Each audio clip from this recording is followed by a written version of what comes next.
KSRTC വകുപ്പ് മന്ത്രി ഗണേഷ് കുമാർ ഒരു സ്ത്രീചിതനായ വ്യക്തിയാണ് എന്നുള്ളതിൽ സംശയമില്ല.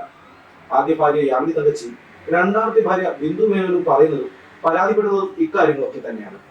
ഒരു സ്ത്രീ മാത്രം ലൈംഗിക തൃഷ്ണ ഒതുങ്ങാതെ അനേകം സ്ത്രീകളെ പ്രാപിച്ച് അവരിൽ പ്രണയം കണ്ടെത്തുന്ന ഒരു സ്ത്രീചിതനായ കമ്പൾസീവ് സെക്ഷൽ ബിഹേവിയർ ഡിസോർഡർ ഉണ്ടെന്ന് പൊതുജനത്തെ ധരിപ്പിച്ചു അതിലൂടെ ആനന്ദം കണ്ടെത്തുന്ന ഒരു എക്സ്റ്റസിക്കൽ ഹൈപ്പർ സെക്ഷൽ പെർവേർട്ട്, അതാണ് സെക്സ് ഗുരു ഹൈപ്പ് ആവശ്യപ്പെടുന്ന ഗണേഷ് കുമാർ. അതിന് അദ്ദേഹം കൂട്ടുപിടിക്കുന്നവരാകട്ടെ മാധവിക്കുട്ടി, പുനത്തിൽ കുഞ്ഞബ്ദുള്ള, ജവഹർലാൽ നെഹ്റു എന്നിവരെയും. മാധവിക്കുട്ടി ഒരു നിംഫോമാനിയക് ആയിരുന്നു എന്നത് കേരളം മുഴുവൻ അറിയാവുന്ന ഒരു വിഷയം ആണ്. പുനത്തിലും അതേ ശ്രേണിയിൽ വരുന്ന ഒരു വ്യക്തി.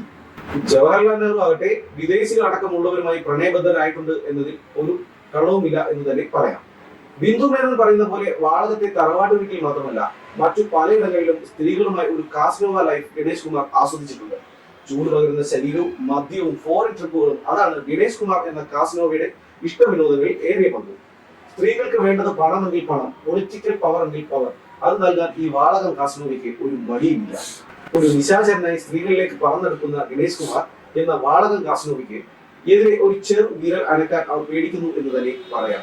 അതാണ് അനുനയ നീക്കത്തിലൂടെ ഭാര്യ ബിന്ദുവിനെ തിരിച്ചു വിളിച്ചെങ്കിലും താഴ്ന്ന ഹൈപ്പർ സെക്ഷൽ പ്രാക്സ്റ്ററിനെ ഒന്നല്ല 5000 സ്ത്രീകളെങ്കിലും പ്രാപിക്കുമെന്ന ഒരു പ്രസ്താവനയിൽ ഗണേഷ് കുമാർ മാധ്യമപ്രവർത്തകർക്ക് മുന്നിൽ വെച്ചു നിൽക്കുന്നത്. ഇതൊക്കെ വെച്ച് നോക്കുമ്പോൾ രാഹുൽ മാങ്കൂട്ടം നിങ്ങളൊക്കെ വെറും ഒരു ശിശു എന്നല്ലാതെ എന്തു പറയാൻ. ഹരികൃഷ്ണൻ, സാക് ന്യൂസ്, തിരുവനന്തപുരം.